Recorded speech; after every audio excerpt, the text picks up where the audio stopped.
वाह, क्या जाल को बिछाया है, प्रपंच को किया है।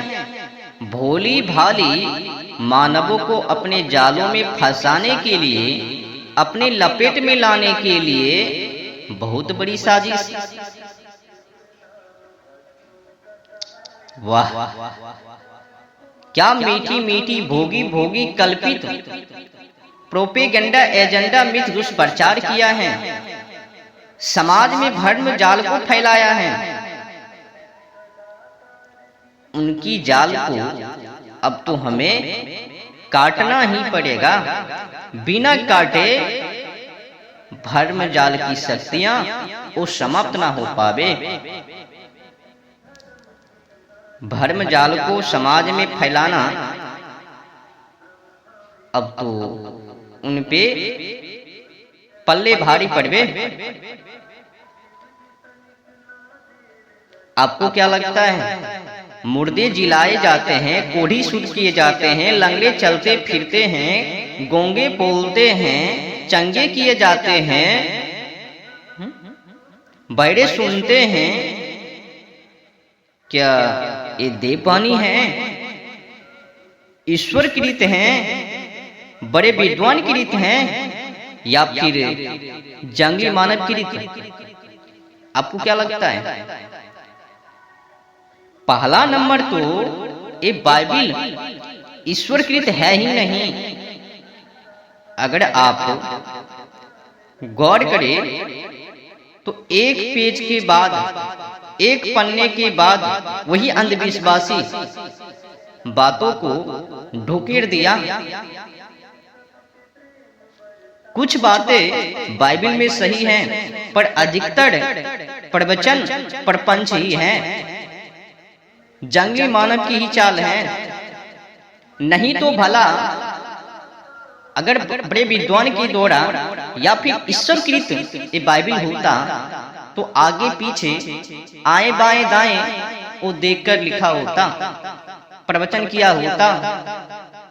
ये नहीं कि मुर्दे जिलाए जाते हैं, कोढ़ी शुद्ध किए जाते हैं, लंगड़े चलते फिरते हैं, बहरे सुनते हैं, गोंगे बोलते हैं, कुछ रोटी कुछ मछलियां से 4000 से 5000 लोगों की तृप्ति। सबसे बड़ी बात क्या आपने जाना? मछली, क्या परम पिता परमेश्वर मछली को खिलावे? अगर कोई मानव अपने बेटे को छोड़कर दूसरे बेटों की जबह कर उनका मांस खावे तो क्या उनके पिता ये मांस खाने वाले को छोड़ देवे? इसीलिए ये जंगली मानव की विद्या प्रपंच सृष्टि कर्म से विरुद्ध है। कुल मिलाकर ये बाइबिल ईश्वरकृत है ही नहीं। जांच करके देख लो, अपने बेटा बेटी को छोड़कर, रिश्ते को छोड़कर और दूसरे रिश्ते में चले जावे और उनकी रिश्ता को जबा कर डाले और उनका मांस खावे तो क्या उनके परिवार, उनके सदस्य आपको छोड़ देवे? जब वो नहीं छोड़वे तो फिर परमपिता परमेश्वर उनकी सृष्टि में तो हर कोई जीव प्राणी उनका तो पुत्रवत है, तो वो भला क्यों मरवावे? अगर मरवावे तो फिर वो ईश्वर क्यों कहलावे? वो ईश्वर है ही नहीं। तब भला अपनी पुत्री की जबह क्यों करवावे? उनका मांस क्यों खिलवावे?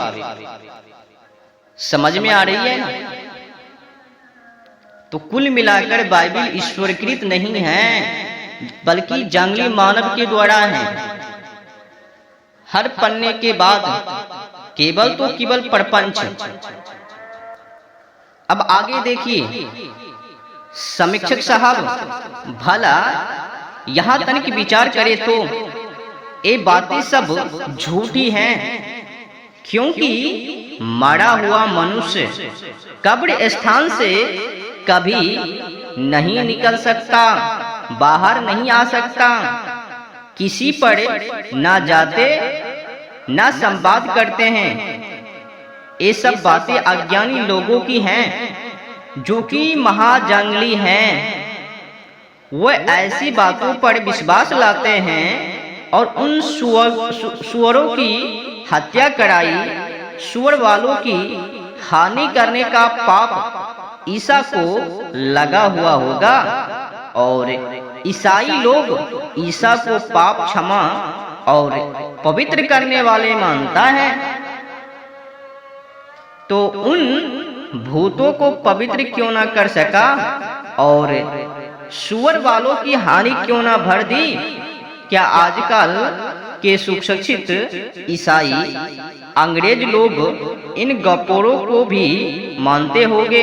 यदि मानते हैं तो भ्रम जाल में पड़े हैं। समीक्षक साहब,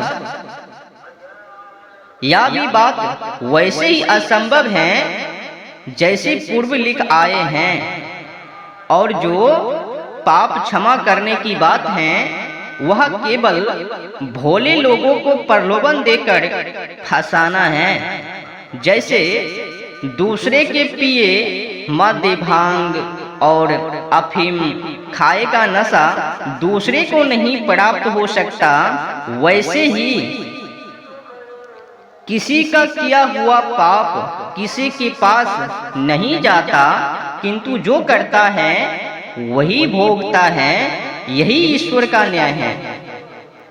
यदि दूसरे का किया पाप पुण्य दूसरे को प्राप्त होवे अथवा न्यायाधीश स्वयं ले लेवे, वह कर्ताओं हुई को यथा योग्य फल ईश्वर ना देवे, तब तो परमपिता परमेश्वर वह अन्यायकारी ही हो जावे।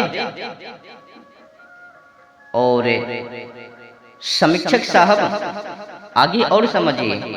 अब विचारिए कि धर्मात्माओं को ईसाई होना कुछ आवश्यक नहीं, क्योंकि वे तो धर्म ही से मुक्ति हो जाएंगे, और इससे यह सिद्ध हुआ है कि धर्मादि आचरण ही मुक्ति के साधन हैं, ऐसा नहीं।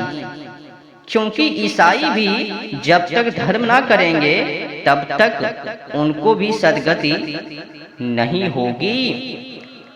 यीशु ने अपने 12 शिष्यों को अपने पास बुला के अशुद्ध भूतों पर अधिकार दिया कि उन्हें निकाले और हर एक रोग और हर एक व्याधि को चंगा करे। समीक्षक साहब भला विचारिए, हमें तो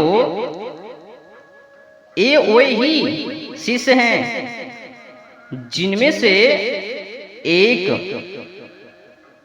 30 रुपये के प्रलोभन पर ईसा को पकड़ावेगा और अन्य भेष बदलकर अलग अलग भागेंगे। भला जब ये बातें विद्या ही से विरुद्ध हैं कि भूतों को आना व निकालना, बिना औषधि व पथ के व्याधियों का छूटना सृष्टि कर्म से असंभव है, इसीलिए ऐसी ऐसी बातों का मानना अज्ञानियों का काम है। बोलने हारे तो तुम नहीं, परंतु तुम्हारे पिता का आत्मा तुम में बोलता है।